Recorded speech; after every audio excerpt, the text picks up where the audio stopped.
Hey everybody, welcome. My name is Anna Noga and I work with the Alberta Spore Support Unit Knowledge Translation Platform. Welcome to our virtual institute session. Before we get started, I would like to acknowledge that although we are meeting virtually, each of us live on the traditional lands of First Nations, Métis, and Inuit people, whose histories, languages, and cultures continue to influence and enrich our vibrant community. Thank you so much for coming to today's session, Learning Health Systems, Rapidly Improving Patient Care and Workplace Satisfaction at Lower Cost. Before we get started, I'd just like to do a few notes on housekeeping. So this session is best viewed in speaker view, not in gallery view. As well, we ask that you please keep your video camera off. This is actually more for your ease of viewing. First of all, it ensures your privacy, and it also prevents interference with your audio. To access reaction buttons such as thumbs up, you can click on participants at the bottom of the live stream window. You will then see the reaction icons at the bottom of the participants tab. If you have any questions, please post them in the session Q&A box or the chat box in Whova, not in Zoom. And we have Kelly Buckris from our team here to help moderate those questions. As well, of course, with virtual meetings, sometimes there's technical difficulties. If you're experiencing that, the best step to take is to first exit and then rejoin the session. If you continue to have issues, you can also post questions about the technical issues in the chat box for Whova. Ultimately, this session is being recorded, and so if you're not able to resolve things, you will be able to watch the recording afterwards. So our speakers today are Stephanie Brooks. Stephanie is the Program Coordinator for Stakeholder Engagement and Capacity Development with the Alberta Spore Knowledge Translation Platform here at the University of Alberta. Her work focuses on building health system academic research partnerships to support moving evidence into action. She is also a PhD student at the University of Alberta School of Public Health, where she is also studying learning health systems. Our second speaker is Denise Thompson. She's the Associate Director of the Alberta Spore Knowledge Translation Platform. Her specific research interests are in implementation science and organizational analysis. She holds an MBA degree with a specialization in knowledge transfer in the Canadian healthcare sector and an MA degree, and both of these are from the University of Alberta.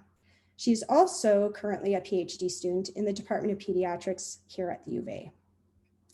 Finally, Dr. Gabrielle Zimmerman is the Program Coordinator for Knowledge Translation and Implementation Science at the Alberta Spore Knowledge Translation Platform. She's also an adjunct assistant professor with the Department of Community Health Sciences at the University of Calgary. Her research interests include methods to advance the science of knowledge translation. Unfortunately, Dr. Zimmerman is not speaking today, but she contributed to this presentation. Well, that's enough of me. Stephanie, go ahead. Hi, thank you. Denise is going to start us off, actually. Hi. Hi, everyone. Welcome to the first concurrent session of this year's Alberta Spore Support Unit Virtual Institute. We're very excited to be with you today. And thanks for joining this session about learning health systems. My name is Denise Thompson, and as Anna's noted, Stephanie Brooks will be talking as well today. But we'd really like to acknowledge the help that Gabrielle Zimmerman gave with preparing today's presentation. So what we're going to do today is spend about half the session presenting the concept of learning health systems. So what they are, why we do them, and what we hope to gain from them, and presenting 3 examples of initiatives in Alberta that are intended to build learning health systems. And Stephanie will lead that presentation. As Anna mentioned, this is also the topic of her PhD research, so she's extremely knowledgeable about sorry, I just got muted. But I'm back. And then after that presentation, we'll have an open discussion for a while. And that will be your chance to come in and ask questions, tell us a little bit more about yourself, and talk. We can have more of a free-flowing discussion about learning health systems and the Alberta context. So with that, I'll hand things over to Stephanie. Thanks. Thanks. Yes, so we did, before we want to start, learn a little bit about you. We're going to use the annotate function in Zoom. So if you bring your mouse up to the top of the screen, you should see an annotate option. That's a little pencil sign. And then if you could choose a stamp or draw, and you can put where you belong in the session here. So yeah, just so we can, doesn't matter what shape or what you do, we just like to know where you're at. Oh, and if you're on iOS, the annotate function's at the bottom. And unfortunately on Android phones, we don't have that. So hopefully we'll get to know you a little bit better in the discussion at the end of the presentation.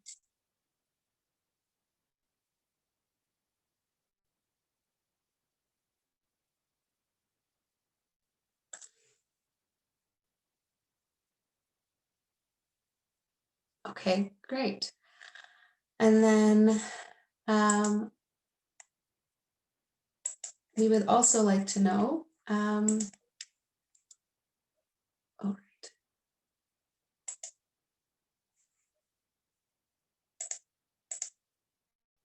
what you know about learning health systems. If you are brand new to the concept, if you know a little bit, or if you know a lot, please do the same and let us know where you're at.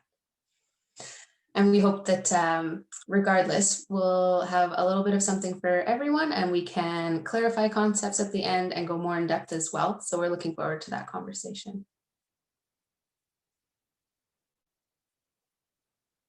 Okay, great. This is really helpful. Okay, so now I'll start. Okay, so to start, the learning health system is, sorry, I'll just clear these here. There we go. The learning health system is a way that the system learns from every single patient's experience to guarantee that every patient receives the best care available.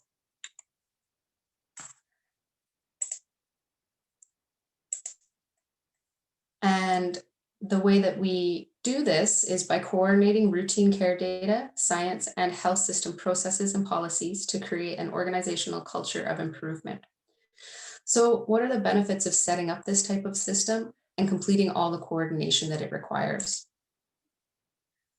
Well, when it's done well, this coordination enables the system to identify any errors or variation in care, quickly eliminate that, and in turn guarantee better care for everyone. From a provider perspective, with a culture of proper coordination, we can create better outcomes for everyone living with a condition across Alberta, not just in urban centers. So we can provide, for example, the best stroke care, whether you live in Rimbey or in Edmonton. Learning health systems do this by providing provincial oversight of best care and best practice using evidence-based research. And while simultaneously leveraging local capabilities to adjust programs to the lived experiences of the people living in those communities. So for example, if you have a stroke and the evidence says that you need occupational therapy as part of an occupational therapist as part of your therapy, but you live in Rimbey and there's no occupational consultation available, the learning health system can innovate and learn how to get this stuff done locally. So how to keep a patient on an evidence-based care path. The learning health system will work with providers to find solutions and then to measure and evaluate how those solutions go.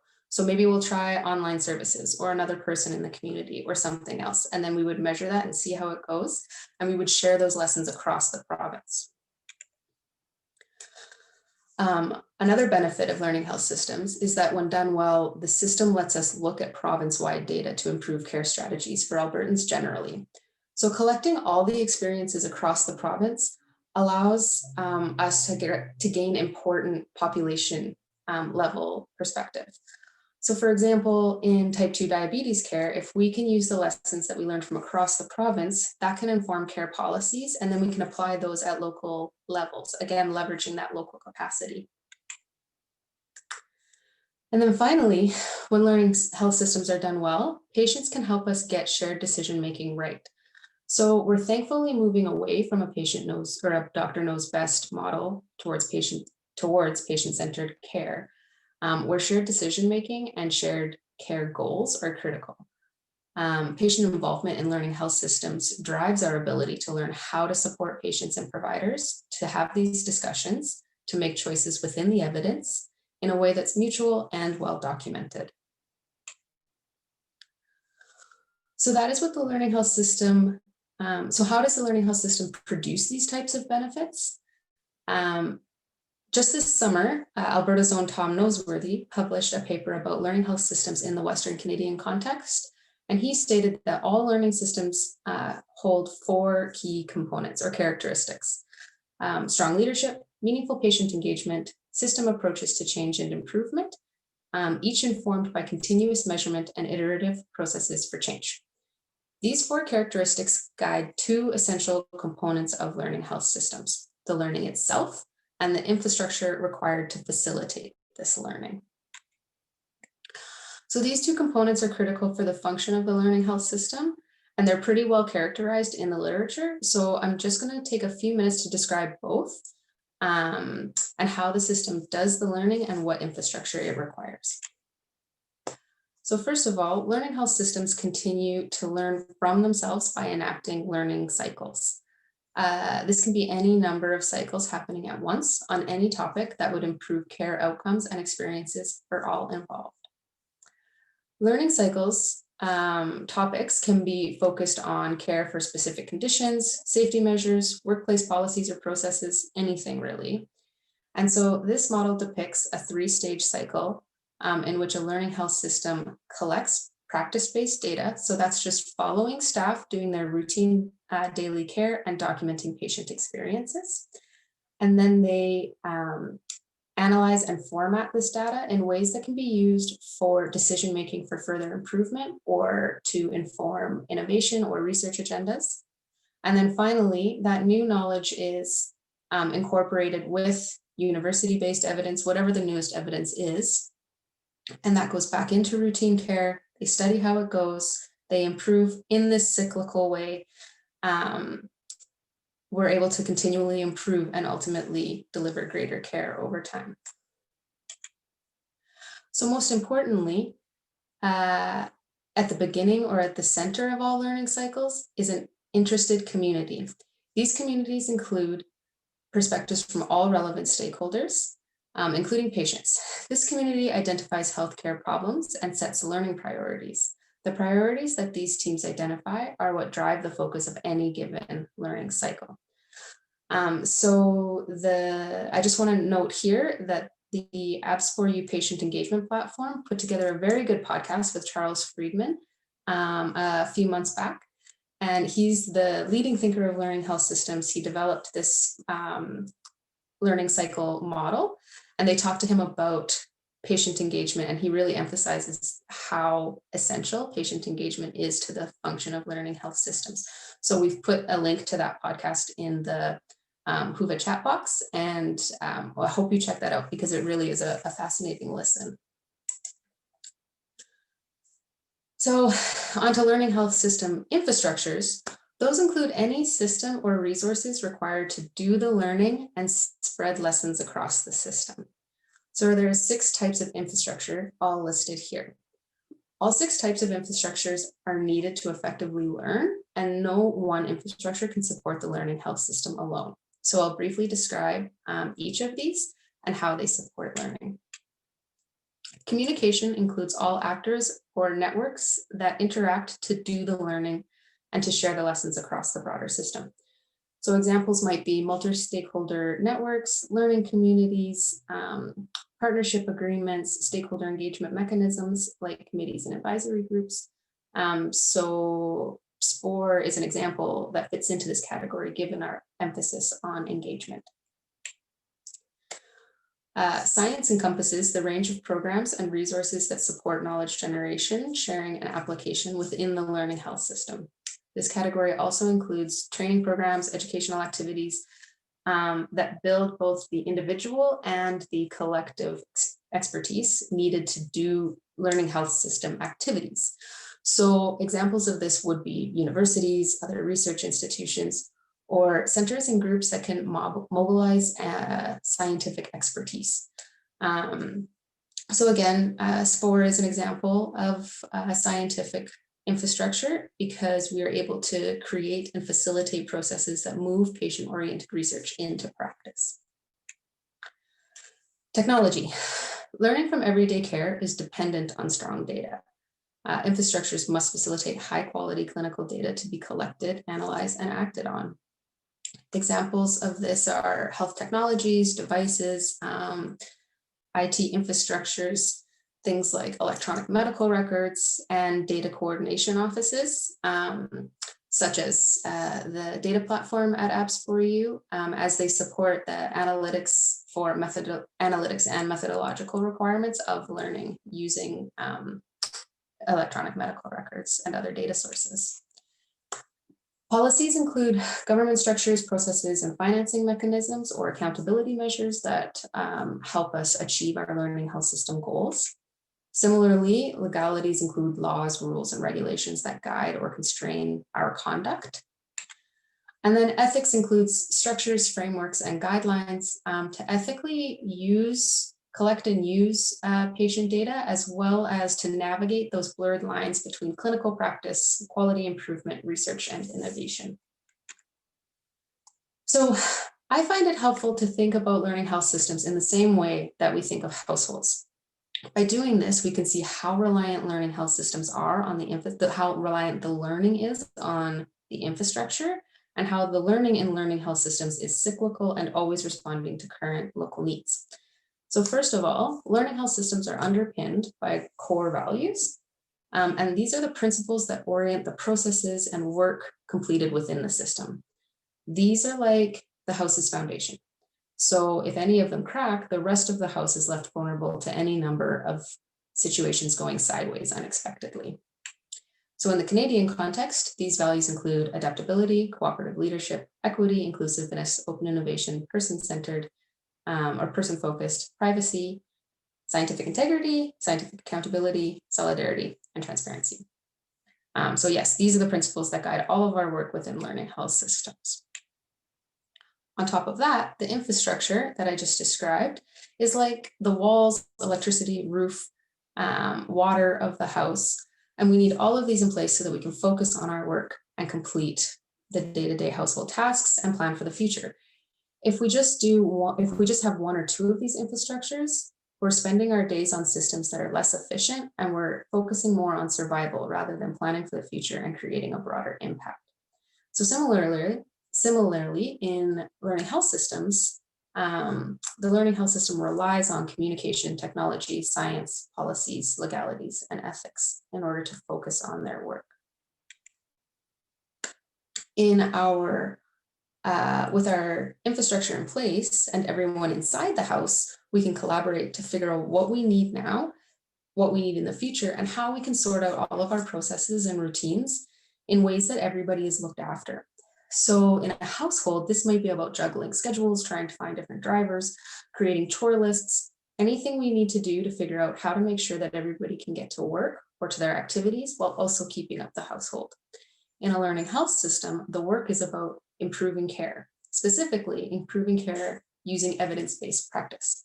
So we develop our questions, we apply our evidence-based approach, we document and measure everything that happens, and we rapidly learn what works and what doesn't to improve care. And then over time, we're cooking, and that's what this chimney represents. It's showing what's coming from all of our work inside. The smells of dinner, warmth, the sounds of laughter. In a learning health system, We complete all the learning cycles, and what we're doing is improving patient outcomes and experiences, improving workplace satisfaction, and we're doing so at a better value than the current health system could. So I'm going to give a couple of examples of Alberta-based learning health initiatives. And I want to acknowledge first that the Alberta really does have an advantage in our research and health system environment that helps facilitate learning health systems. So this includes the fact that we have a single healthcare authority, which facilitates province-wide studies. We have strong data systems, both in Alberta Health Services and in universities, that are crucial for collecting and analyzing electronic medical records and other data sources. We have highly qualified teams focused on quality and innovation in the health system and across the province. We have established improvement and implementation learning processes targeted towards specific topics. So this is through things like strategic clinical networks, which I'll discuss in a moment, centers for excellence, research networks, this type of thing. We also have knowledge translation and implementation expertise across the province in our university institutions, research organizations, health systems. However, the expertise here is fragmented into small teams or individuals with limited opportunity to connect right now. And we also have multi-stakeholder commitment to patient-oriented care supported by patient-engaged collaborations. And these are happening all over the province in all sorts of different organizations and initiatives. So that's very encouraging. And so before I show these next two examples, I want to say that these two examples have been presented in the literature as good examples of learning health systems that are already underway. But I should say before I go on that learning health systems are kind of funny in that you don't have to identify as a learning health system to be doing learning health system work and really good learning health system work. So I say this because the examples that I'm going to present are two very large organizations and networks. So some of the people working within those organizations and networks may have never thought about learning health systems at all, and some may have thought about them a lot. And regardless, they still have been identified by outsiders as really good examples of learning health systems. So the first one I want to talk about is Alberta's strategic clinical networks. These are provincial networks of clinical experts and health system researchers tasked to improve health delivery through innovation. So these are collaborative teams, each with a provincial and a strategic mandate developed by engaging clinicians and patients in all aspects of the work. So each network is dedicated to a clinical topic, such as primary care, women and children's health, addiction and mental health, emergency care, that sort of thing. The networks are led by clinicians and physicians, but they involve patients, community partners, researchers, and policymakers. And together they identify clinical needs, they respond to those needs using best practice, and they measure the outcomes. So by being supported with research expertise, infrastructure, quality improvement, these networks improve outcomes and the value of the health system in Alberta at the provincial scale. So they're really advancing the learning health system model in Alberta by leveraging those advantages of the single healthcare system and all of those existing facilitators in the ecosystem I just mentioned. The other example I want to present is TREC, which is a large-scale multidisciplinary research network and stands for Translating Research into Elder Care. So while strategic clinical networks show that learning health systems can happen on a provincial scale, they can also happen on smaller regional site or unit scales and still have a very broad impact. So TREC is a great example of this. They work in nursing homes across Canada, and they complete studies and clinical trials to help accelerate both improvement and innovation in nursing homes. These studies can be, they followed all sorts of different topics, including being based on diseases and treatments. So for example, looking at the symptom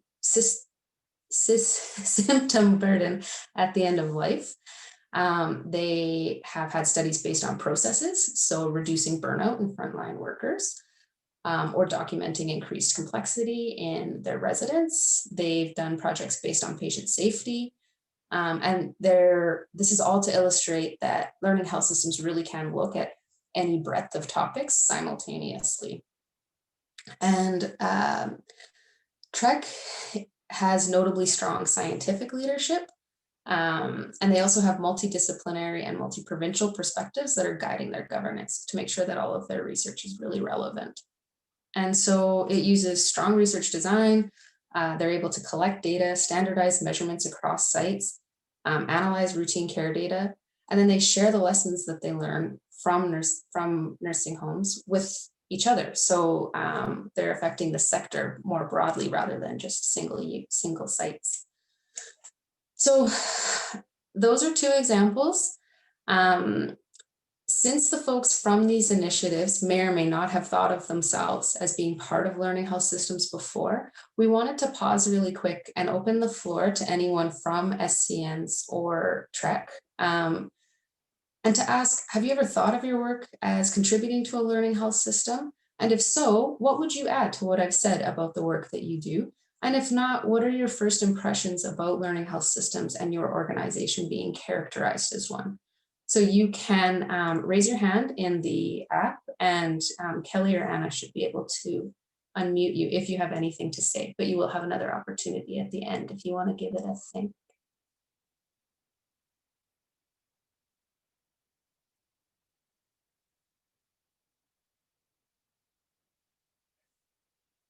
No one? Okay, that's okay. We'll talk at the end. So I did want to provide an example of a third initiative that we have. This initiative is called the Implementation Science Collaborative, and it's led here at the Alberta SPORE Support Unit. It's a large-scale university health system partnership. The partnership works to transform provincial implementation and improvement practices. And this transformation is made possible by implementation science, which is the study of why sometimes implementation works great and other times it fails.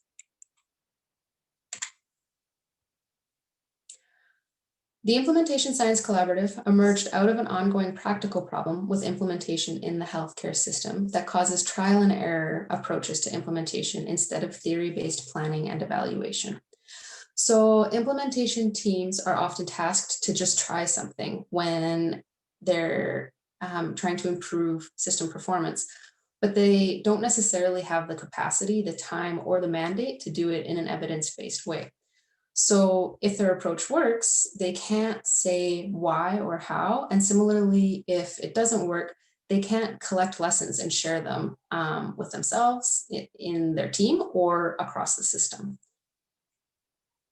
So the Implementation Science Collaborative facilitates research partnerships so that health system teams have access to trained scientists who can bring the capacity to rigorously plan and evaluate implementation projects. And in return, implementation scientists get access to real-world study data to learn how theories work in practice and advance the science in this way.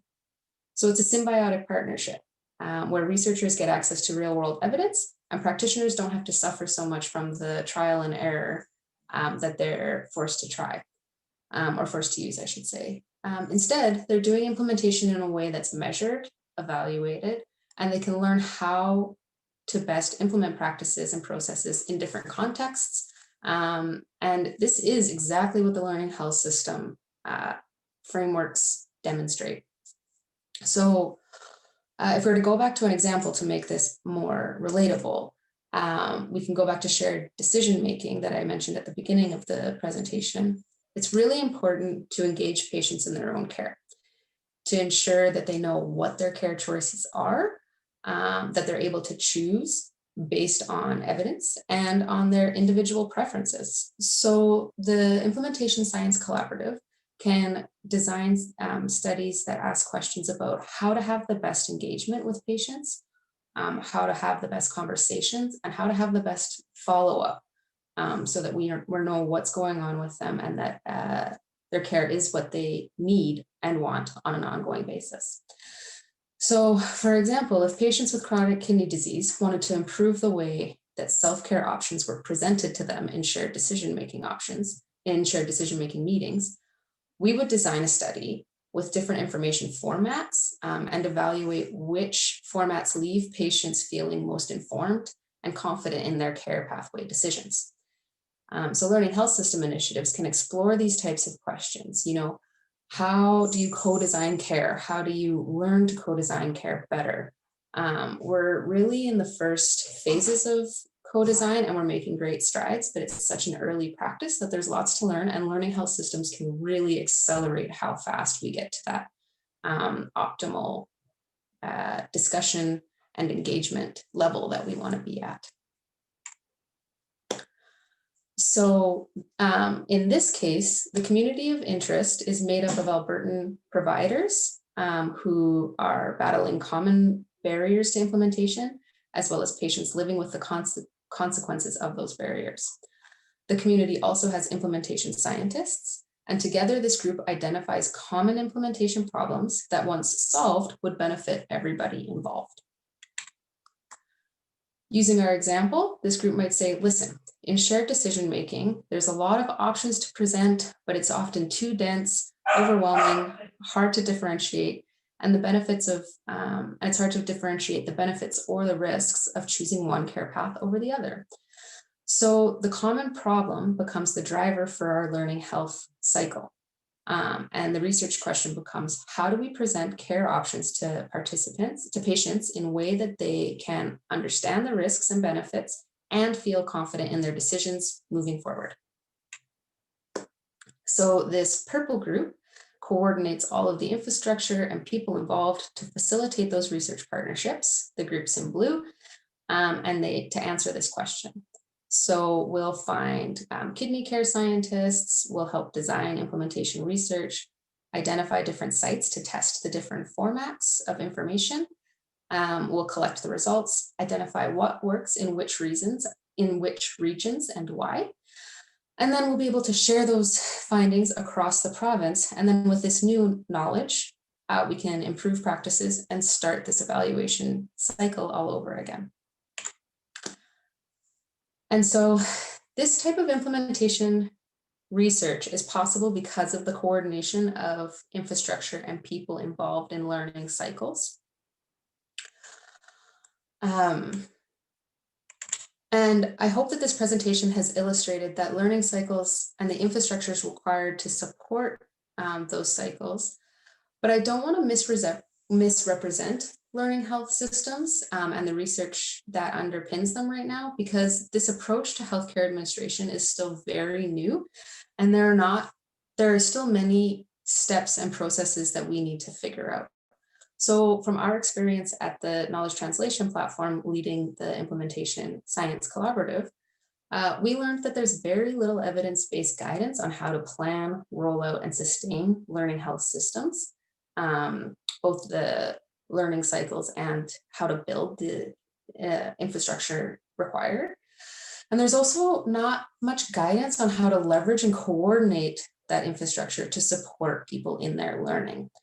So people agree that doing this is part of learning health system activities, but there's not really any guidance on how to do it. So I'm following the Implementation Science Collaborative, like Denise said at the beginning of the program for my PhD, and I'm speaking with a number of learning health system initiatives to study the facilitation and coordination elements of learning health systems. And hopefully I can create some guidance for future systems looking to transform from conventional setups to learning health system models. So I'm still in the early phases of this work, and I'm currently consulting with as many stakeholders as I can to learn what practical knowledge or tools I can develop to make these transformations into learning health systems easier for people. So a couple of examples that I've received include jargon-free communication guides for discussing learning health systems and implementation science. All the stakeholders that are involved in this type of work recognize that jargon and complexity in systems science and in learning health systems and in implementation science hinders our ability to effectively communicate what we're trying to do and to build those essential research partnerships. So this guide would benefit patients, researchers, and health system teams who are interested in these embedded research projects and how to start up those partnerships. Another request has been to develop a practical framework of patient engagement in learning health systems specifically. So the initiatives that I'm working with already have patient partnership embedded in their operation, but the evaluation in a comparative way will help us see what benefits and challenges there are to different patient engagement models and which one best suits learning health systems work. So I invite anybody from this talk to speak up today in our next half hour, or to contact me at the address at the bottom of the screen with your ideas, or just to discuss this opportunity to be part of our knowledge translation as well, because I'd be happy to talk to anyone from any stakeholder group. And finally, I just wanted to provide some information on how you can contribute to learning health systems. If you're a patient or a caregiver, you can find opportunities to participate in all sorts of engaged research at Albertans for Health Research. And the link is there, or you can Google Albertans for Health Research and you'll find your way to their site. If you're a researcher or a healthcare team with ideas for embedded research partnerships, please reach out to me. We're starting out an inventory of folks interested in this type of work. And we're trying to broker partnerships in the future to make this easier for folks. And I'm happy to put you in that inventory. And again, if you have ideas for practical tools to develop to help establish learning health systems, reach out to me to chat further, and we'll give you some more information on the research that we're doing and how you can contribute. And so I'll bring Denise back into the conversation and we can have more of a group chat with the attendees today. Thank you for listening. Okay, great. Thanks, Stephanie. That was really interesting. I find every time I listen to Stephanie talk about these concepts, I learn a little bit more or get a chance to reflect on things a little bit differently. So that's great. You know, as we've said, we'd like to use the remaining time in this presentation to open up the floor. This is a conference after all, and so part of a conference is the opportunity to share ideas and experiences. So I know that we have Anna and Kelly moderating the session so that they can you can indicate that either unmute yourself or indicate you'd like to be unmuted, I guess, if you have questions that you'd like to ask or observations or anything that you'd like to go back to, perhaps. So please, over to you. That sounds great, Denise. We don't have any questions yet posted in the Q&A box, but if anyone does have a question, click on the participants icon at the bottom of your live stream screen and live streams, it's a tongue twister, live stream screen in Whova. And then at the bottom of that participant box, you'll see the reaction icons. You can raise your hand or give the thumbs up and we'll unmute your mic for you.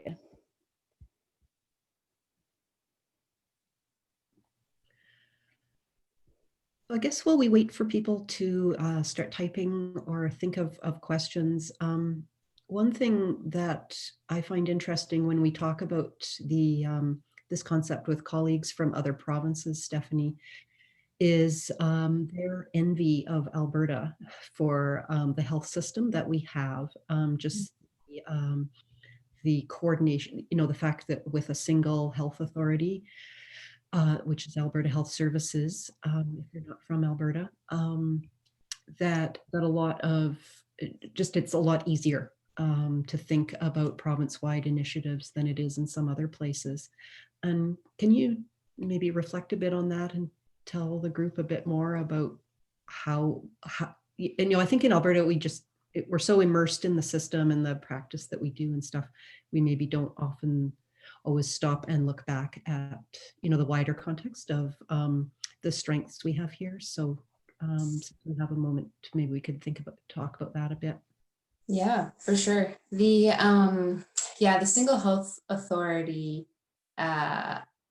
is something that comes up all the time that it works to our advantage. And it just means that so much of the coordination, if you want to do things at a provincial scale, is already in place. So if you are in a province that has more regional authorities, there's just more initial stakeholder engagement, buy-in, coordinating resources, and committing to sharing knowledge across the regions to get something going on a provincial scale. But I also want to reiterate that the learning health system can happen at any scale. So while without that coordination, you can't necessarily make provincial knowledge about what works and what doesn't, you can figure out what works or what doesn't in your own unit or region. So there's that. It's not like you have to have a single health authority to do learning health systems work, but it does make it so much easier in Alberta because we have the provincial oversight of what is expected for evidence-based policies and practices. And then we're able to collect. And then the other thing that's a real game changer is electronic medical records, and a province-wide coordinated system will really help standardize measurement, collect things in real time, analyze what's working and what's not in any type of way you want to. So whether that's urban, rural, zone specific, we have these zone set up in Alberta as well to help us organize ourselves. And so, yeah, and I think the thing about the learning health system literature is they don't focus so much on the single health authority or that type of thing. They really focus on the electronic medical records and the data collection. That's the part that really needs to get sorted out to be able to do a learning health system. Like single health authority isn't one of those core infrastructures, but technology is, because it's really important. That's great. Those would be my first question. Thanks very much for that, Stephanie. And I do have some questions now in the Whova. So the first question, any ideas or suggestions in assisting a broad clinical community to become engaged in the concept and understanding the role that we all play, frontline clinicians in addition to researchers and patients?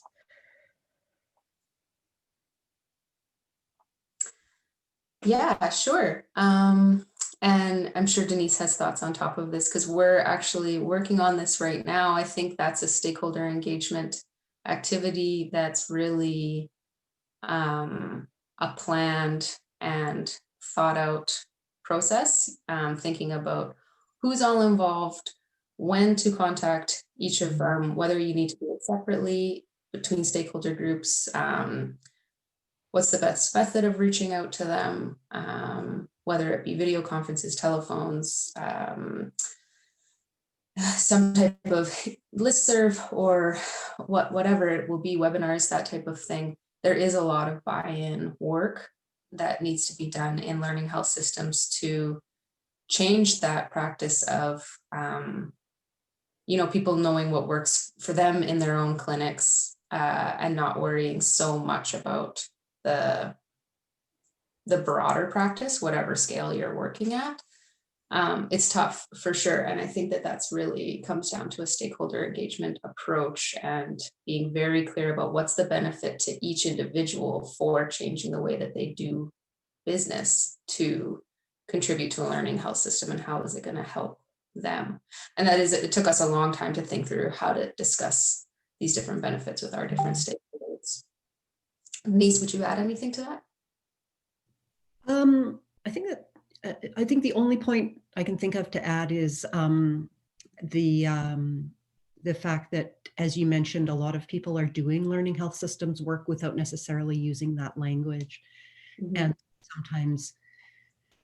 sometimes the term learning health system can feel a bit daunting when first presented to people. And then when we start breaking it down, they realize, oh, this is not the huge concept that that it first appears. Or, I mean, it is a large concept, but it's not as new or as unfamiliar as it might seem, but people don't necessarily think of the relationships they have or the networks they've built as a learning health system. But as Stephanie highlighted in her presentation, those systems can be built at a lot of different scales. Yeah, totally. Thanks very much for those responses. And I do see that Cheryl has her hand up. Cheryl, I'm going to try unmuting your mic and you should be able to ask your question. Okay, can you hear me? Yes, we can, Cheryl. I had submitted just had typed in my question as well, but I wonder, when I look at something like Alberta Health Services, it seems positive that it's, one system. But I think if we designate something, this is a learning health system or it's not. I know it's not a dichotomous kind of measure, but I wonder if that sort of lets little pockets off the hook, because there's certainly sections that I interact with that they don't seem very interested in learning. So I wonder if we say, oh, AHS is such a fantastic learning health system that that's not really going to be successful in affecting the culture change that needs to happen at a more granular level. I wonder if you could comment on that. Yeah, we talk about that for sure. I don't think we've come up with any solutions, but it is your identifying that it requires a culture change is absolutely true. If you want to be called a true integrated learning health system. Yeah, I don't know if we've gotten much farther in that thinking. I think the reason I wanted to highlight the advantage of the single health authority was not to say that AHS is all the way there necessarily, but just that it's the structure offers a good foundation, maybe removes some of the barriers to instituting a system or a learning health system or systems. But yeah, I don't think we're, I would agree that it's not perfect in all places yet. Yeah, and I think that will become, I think that's comes with seeing the benefits too. Like, as there are some people who are committed to it and others see how that change makes their practice easier or more effective and how it benefits their patients, other people will come along. I don't think you can expect a whole system to change its culture at once. I don't know that it works that way, not with ease anyway. Great, thanks very much for that. And we have another question here in Huva. Where do you feel we have the greatest opportunities in Alberta to leverage learning health systems to improve patient experience and outcomes?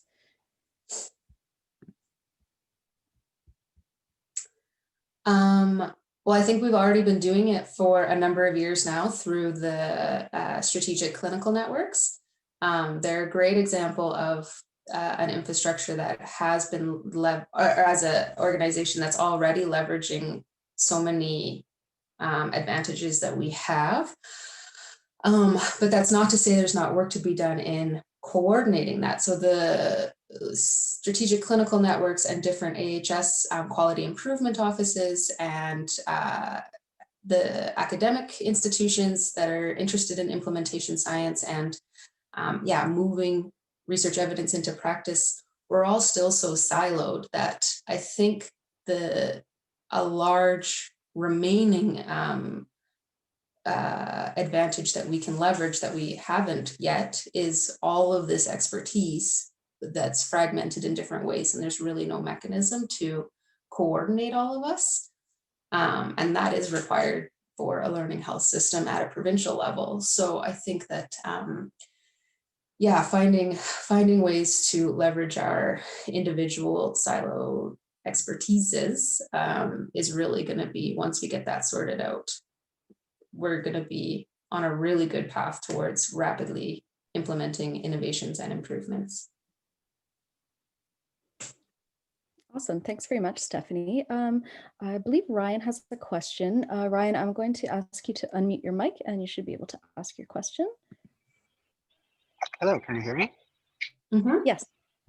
Yeah, so and I appreciate that you mentioned jargon, but I think sometimes when we work with community members or patients or even clinicians and we say we're researchers and this intervention is theory informed and we have expertise in implementation, I think sometimes the expectation of our partners is that it's going to work the first time, right?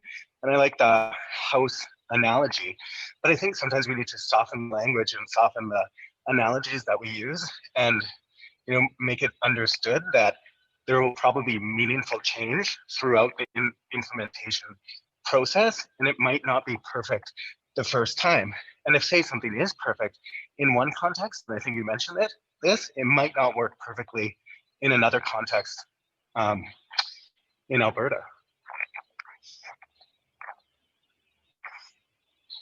So I wonder if you think we should, yeah, sorry, if you have any comments on that. So we need to adapt the model to say that occasionally the house will need to be renovated or have an extra room put on, get a new roof. Yeah, right. I know there's something in that we've just started using that analogy, and there's something in there about even in households, you hear about evidence that's supposed to make your life easier and you try it, and sometimes it doesn't work. Like if you hear that you should be working out 30 minutes a day and you try and do it at 7 a.m. every morning, and that just doesn't work for you, you'll find a different time of day to work out until something does, if you're dedicated to working out 30 minutes a day. So we do this type of learning health system work even in our own households, and it's not trial. The difference is that learning health systems are really evidence focused, and then sharing our lessons across the system to help other similar settings expect hiccups and how to prepare for those so that we can get over them faster. It's not, nobody expects an implementation or an intervention to work the same in every single site. Adaptations are a fundamental part of implementation and scale and spread. And I think that's what the learning health system is really trying to overcome is how much that can delay every person in a system receiving the best possible care. So yeah, and that's always been, also to your point about it's not going to work perfectly every time. That's something that's already well understood in continuous improvement, quality improvement, is that you have to create a culture where you're allowed to fail too. That's a really important step, is where you don't necessarily have to expect it, but you don't have to be scared of it either. Everything's treated as a learning opportunity in a good way. So yeah, that's a real part of the culture that needs to be trusted, that people are going to be okay to fail. Great, thanks very much, Stephanie. I have one more question here in Huva. What are some of the biggest challenges in setting up or developing a learning health system? Denise, do you want to start? Oh gosh. No, such a big question. Yeah, I think in terms, if I reflect on the work that we at the KT platform have done around building the implementation science collaborative that Stephanie talked about, which we've spent a couple of years on now. I think a lot of it has been building that, to go back to the house analogy, building the foundation, but to just finding out there is so much great work going on around the province and people doing really interesting work that we need to be connecting with and learning from. So Stephanie's been doing a network analysis just to find out who's there and who needs to be brought in. So doing this work thoughtfully takes a lot of time. Yeah, and I think also a challenge is in just around language and communicating the concept. that to establish, you know, the people working in the healthcare system or even patients hear so many about so many new initiatives that are coming out. And they're all going to be the latest, greatest thing and transform care and so on, that it is kind of hard to differentiate yourself perhaps in that landscape where people are busy. There's a lot of pressures on the healthcare system, particularly right now. And so it's a bit challenging sometimes to be explaining, you know, okay, no, really, we are, yes, we are another new thing, but we are really, you know, just getting people's attention. So I guess those are the couple things that come to mind right away. And that's not really based in the literature. That's just reflections on our experience. But you know, Stephanie, you probably have a more detailed answer. Yeah, just to follow up on the reflective part, the other thing is too is trying to, learning health system doesn't necessarily mean that you're completely changing or adding more work to everybody's plate. It's just shifting the way that you do business so that you're learning from the work that you're already doing if you're not doing that already. And so that's a hard thing to figure out, how to make learning health systems, because everybody's so busy and so tired, and learning health and health systems are continually restrained. So figuring out what your processes are going to be to, like was brought up earlier, to leverage different assets already in the province to actually be able to do this work without creating more work is very difficult. But it is about finding those leverage points and coordinating really good work that's already going on so that you're reducing duplication and that type of thing, I think is where you really start to see the benefits of the learning health system model. And then, yeah, I guess that's the stuff we've learned in our work personally, but that's the same things that I've seen in the literature is trying to create buy-in so that people understand the concept, understand that it doesn't necessarily create more work or cost more money. It doesn't. And figuring out how to coordinate the existing work to just be more collaborative and able to share lessons across whatever scale you're looking at. I guess the other thing I would say that has been made very clear throughout the literature is that planning, like trying to plan a learning health system in a very detailed way and then implementing it isn't the more effective. It's not efficient. Like, you have to just start with a learning cycle. The infrastructure will come along with it.